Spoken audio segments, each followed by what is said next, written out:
السلام علیکم ورحمۃ اللہ تعالی وبرکاتہ۔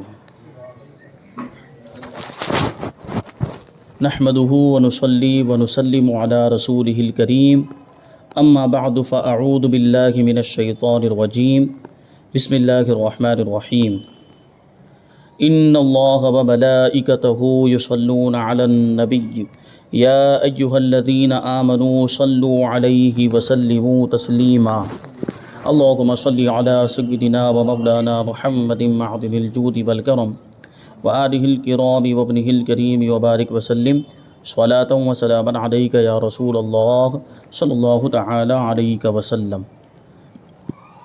اس سے پہلے نبی کریم صلی اللہ علیہ وسلم کے اختیارات کے بارے میں بتایا گیا۔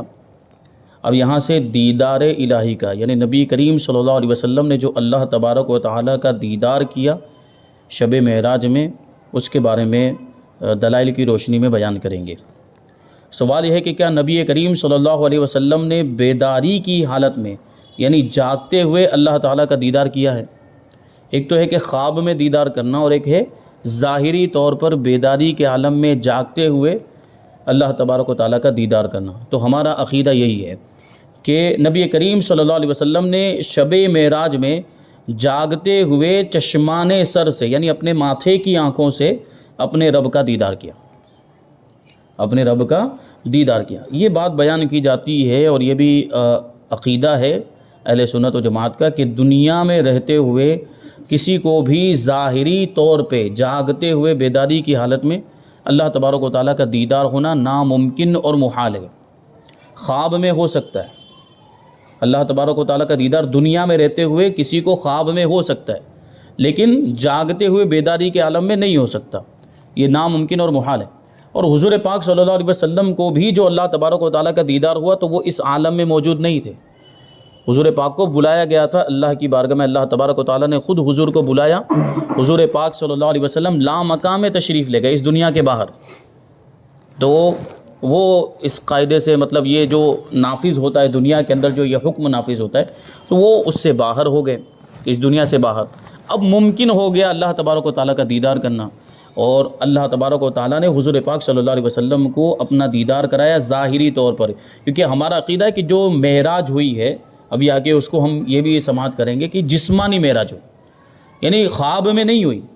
جو جسم میں اللہ تبارک و تعالیٰ کا دیدار کیا تھا، یہ جسم کے ساتھ حضور پاک صلی اللہ علیہ وسلم تشریف لے گئے تھے، اور جاگتے کی حالت میں، خواب میں نہیں ہوا۔ تو سوال یہ ہے کہ سرکار دو عالم صلی اللہ علیہ وسلم نے اللہ تعالیٰ کا دیدار کیا، اس پر دلیل کیا ہے، دلائل کیا ہے؟ تو اس پر بہت سارے دلائل ہیں۔ نمبر 1، اللہ تعالیٰ قرآن مجید میں ارشاد فرماتا ہے، ما زاغ البصر وما طغى، آنکھ نہ کسی طرف پھری نہ حد سے بڑھی۔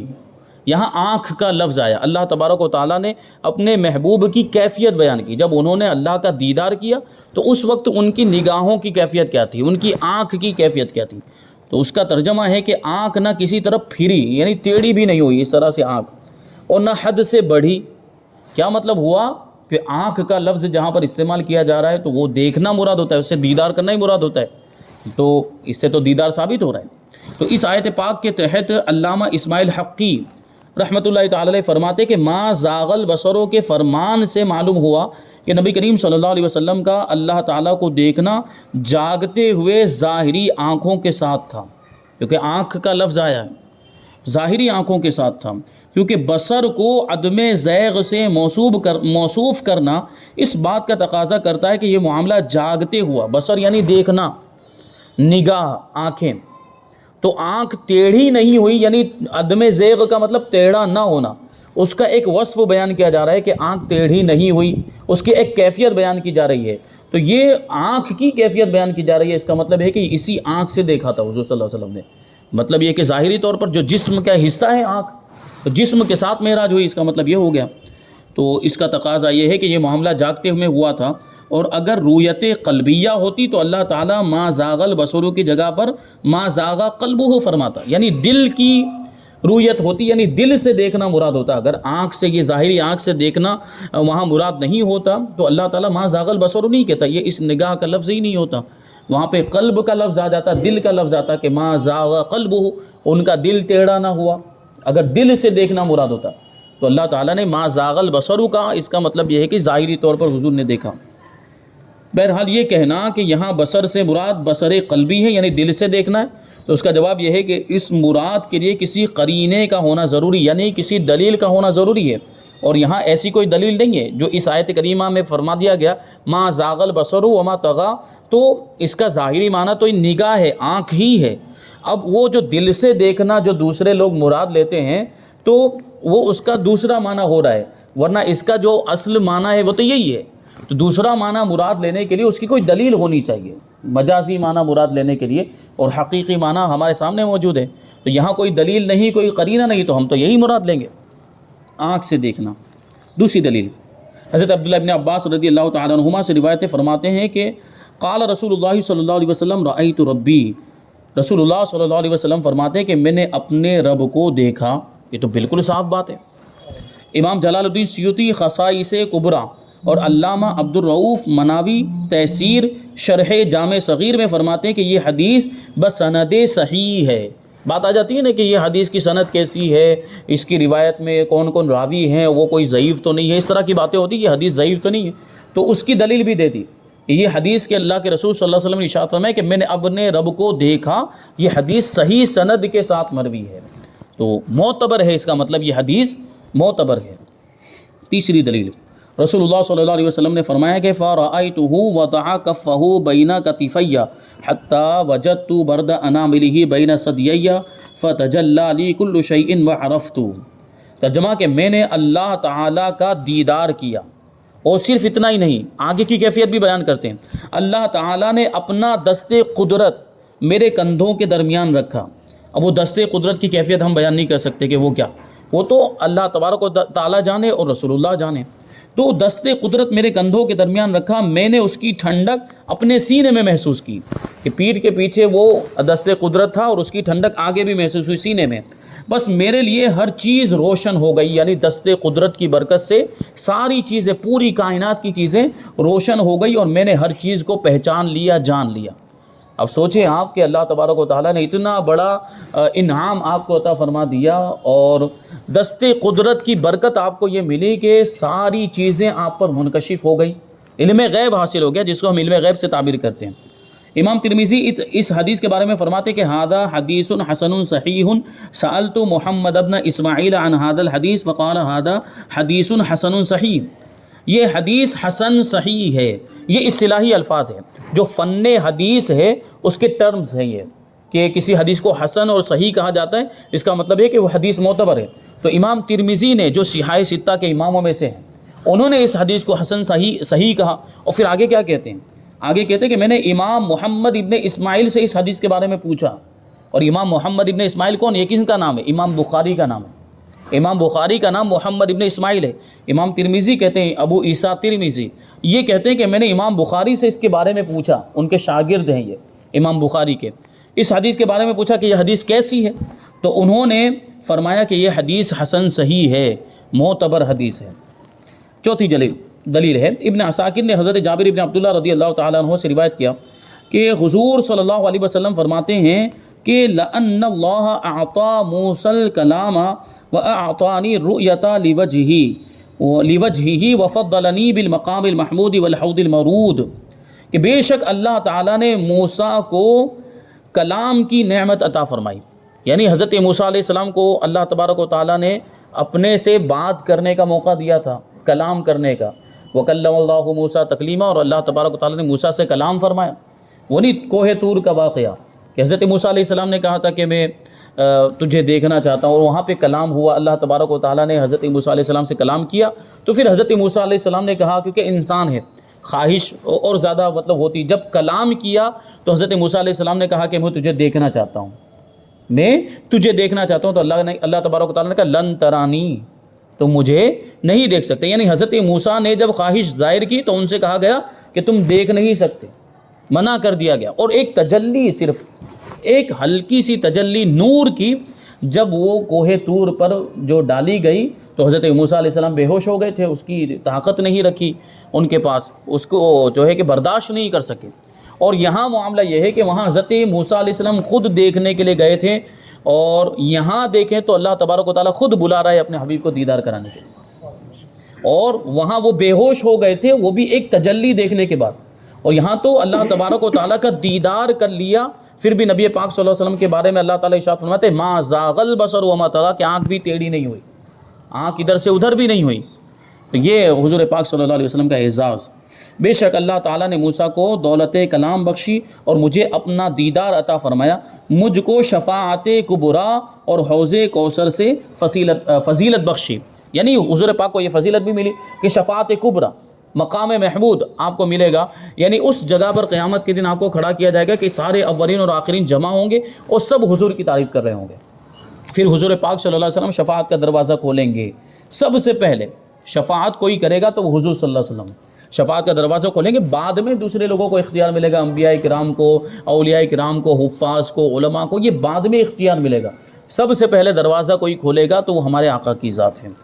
تو یہ بھی، اور پھر حوض کوثر بھی کہ جو پیاسے ہوں گے آپ کی امت کے افراد، نبی پاک صلی اللہ علیہ وسلم سب کو حوض کوثر کے جام پلائیں گے۔ اور وہ حوض کوثر کے بارے میں اس کی کیفیت کیا ہے کہ جب ایک جام پی لے گا تو اس کو پھر کبھی بھی پیاس نہیں لگے گی، وہ حوض کوثر کے جام کا یہ عالم۔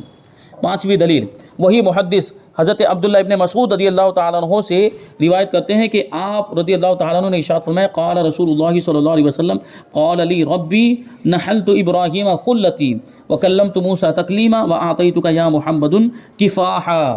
رسول اللہ صلی اللہ علیہ وسلم فرماتے ہیں کہ مجھے میرے رب نے فرمایا، یعنی حدیث قدسی، کہ میں نے ابراہیم کو اپنی دوستی عطا فرمائی، یعنی ان کو اپنا خلیل بنایا۔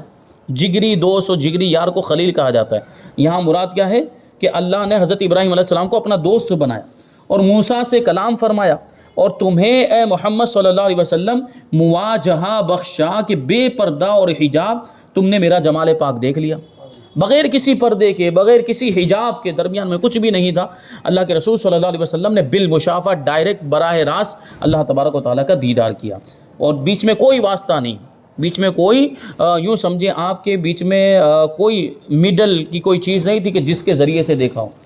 مجموع البحار میں ہے کہ کفاحن ای مواجہتن لیسا بینہما حجاب ولا رسول۔ کفاح کا معنی بالمشافہ دیدار کرنا ہے، یعنی براہ راست دیدار کرنا ہے، بغیر کسی واسطے کے دیدار کرنا ہے، جبکہ درمیان میں کوئی پردہ بھی نہ ہو اور کوئی قاصد بھی نہ ہو، بات پہنچانے والا بھی کوئی نہیں تھا اور کوئی پردہ بھی نہیں تھا۔ چھٹی دلیل، صحیح مسلم میں ہے عن عبداللہ ابن شقیق قال قلت لأبی ذر لو رأيت رسول الله صلى الله عليه وسلم لسألته فقال عن أي شيء كنت تسأله قال كنت أسأله هل رأيت ربك قال أبو ذر قد سألته فقال رأيت نورا۔ حضرت عبداللہ ابن شقیق سے روایت فرماتے کہ میں نے ابو ذر رضی اللہ تعالیٰ عنہ سے کہا کہ اگر میں رسول اللہ صلی اللہ علیہ وسلم کو دیکھتا تو آپ سے سوال کرتا، تو انہوں نے فرمایا کہ تم کس چیز کے بارے میں حضور سے سوال کرتے؟ تو کہا کہ میں آپ صلی اللہ علیہ وسلم سے یہ سوال کرتا کہ آپ نے اپنے رب کو دیکھا ہے؟ تو حضرت ابو ذر رضی اللہ تعالیٰ عنہ نے کہا کہ میں نے یہ سوال حضور صلی اللہ علیہ وسلم سے کیا تھا، تو آپ صلی اللہ علیہ وسلم نے جواب میں ارشاد فرمایا کہ میں نے نور ہی نور دیکھا، یعنی اللہ تعالیٰ کے نور کو دیکھا۔ ساتویں دلیل، ترمذی شریف میں حضرت عبداللہ ابن عباس رضی اللہ تعالیٰ عنہما سے مروی ہے، فرماتے ہیں کہ اما نحن بنو ہاشم فنقول ان محمدا قد رأى ربہ مرتين، کہ ہم بنی ہاشم اہل بیت رسول اللہ صلی اللہ علیہ وسلم تو یہی فرماتے ہیں، یعنی یہی کہتے ہیں کہ بے شک محمد صلی اللہ علیہ وسلم نے اپنے رب کو 2 بار دیکھا، 2 بار اللہ تبارک و تعالیٰ کا دیدار کیا۔ شب معراج کے اندر حضور پاک صلی اللہ علیہ وسلم تشریف لے گئے تھے، تو شب معراج، یہ معراج کا جو واقعہ، اسی میں اللہ تبارک و تعالیٰ نے حضور پاک صلی اللہ علیہ وسلم کو دیدار کی نعمت عطا فرمائی۔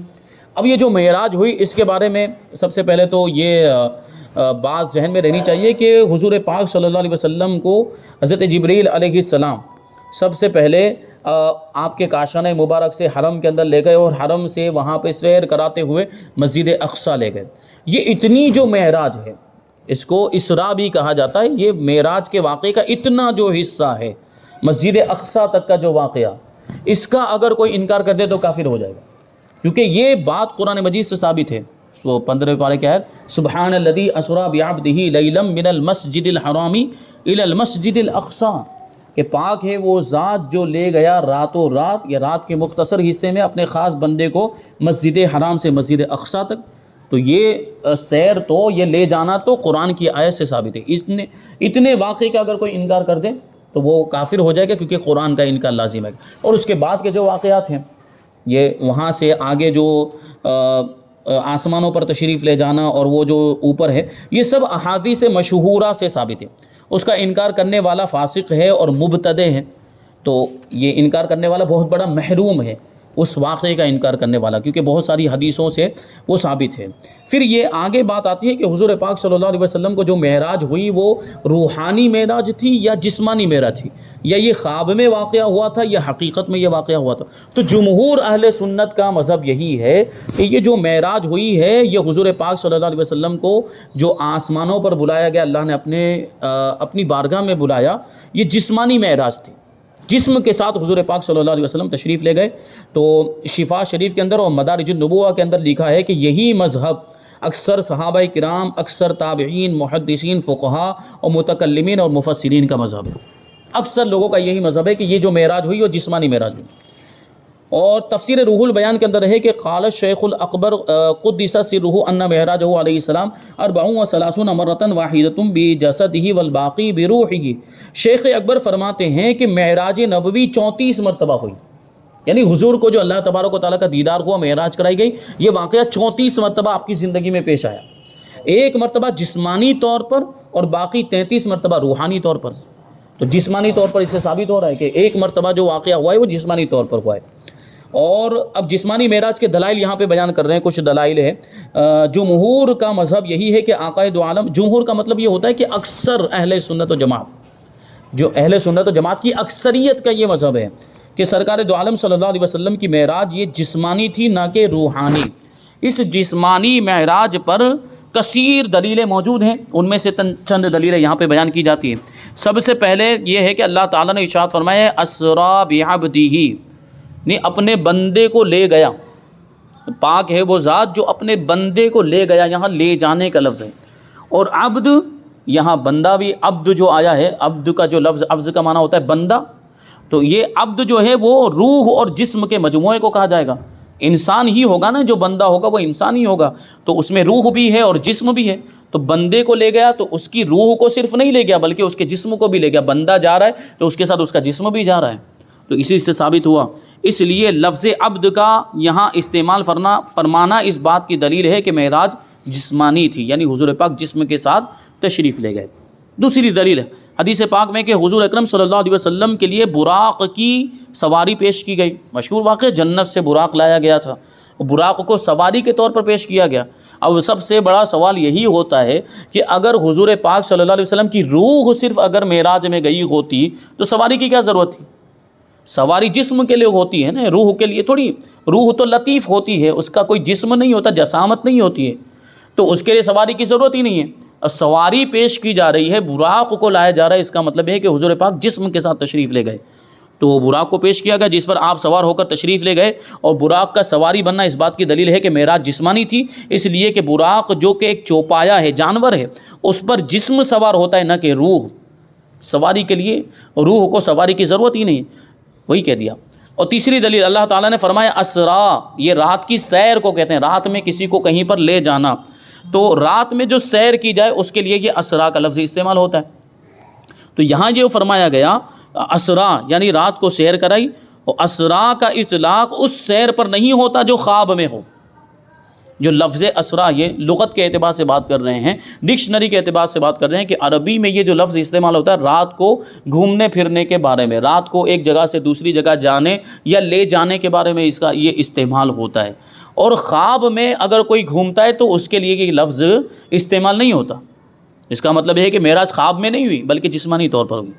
چوتھی دلیل، اللہ تعالیٰ نے معراج کے قصے میں یہ بھی ارشاد فرمایا کہ ما زاغ البصر وما طغیٰ، جس کے بارے میں ابھی بیان کیا کہ آنکھ ٹیڑھی نہیں ہوئی اور حد سے تجاوز بھی نہیں کیا، نہ ٹیڑھی ہوئی نگاہ اور نہ بہکی۔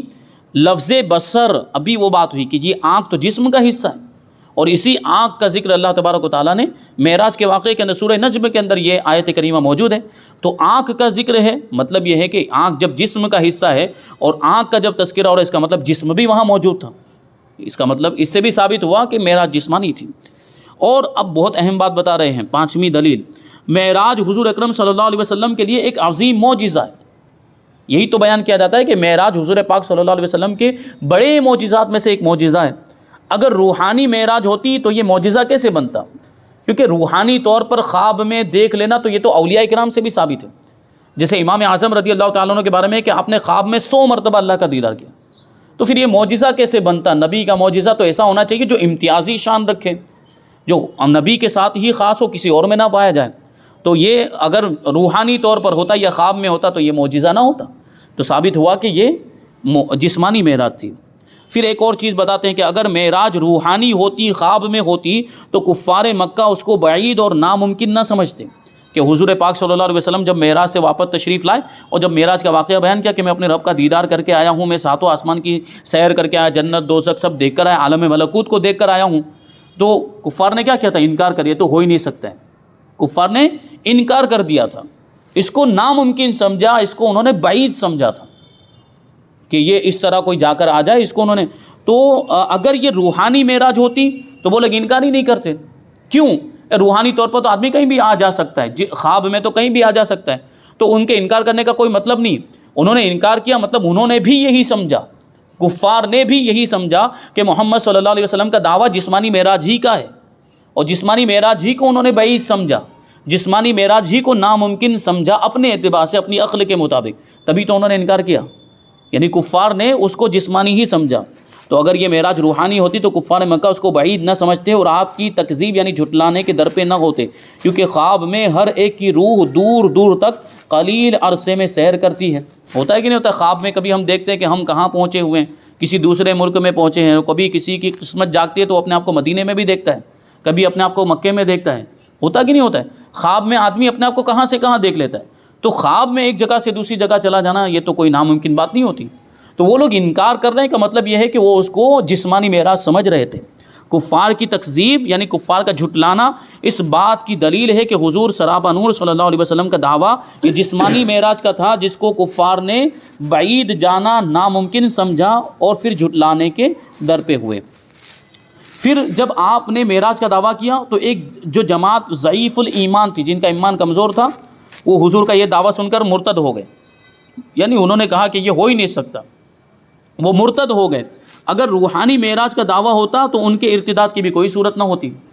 یعنی انہوں نے بھی جسمانی معراج سمجھا اور اس دعوے کو جھوٹا سمجھا معاذ اللہ. انہوں نے اپنے اعتبار سے جو کمزور ایمان والے تھے تو جسمانی معراج کا کہ روحانی معراج یعنی روحانی طور پر تو کہیں بھی آنا جانا ممکن تھا، تو ان کا مرتد ہونے کا بھی کوئی مطلب نہیں بنتا تھا.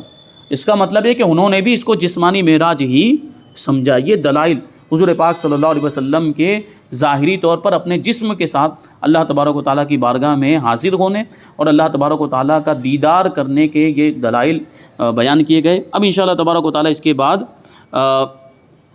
یہ ایصال ثواب کے بارے میں بتائیں گے. جو ہم ایصال ثواب کرتے ہیں، مرحومین کو کسی بھی عبادت کا، کسی بھی نیک کام کا ثواب جو ہم پہنچاتے ہیں اس کو ایصال ثواب کہا جاتا ہے. انشاءاللہ تبارک و تعالیٰ اس کو تفصیل کے ساتھ آگے بیان کیا جائے گا. اللہ تبارک و تعالیٰ ہم سب کو عمل کی توفیق عطا فرمائے.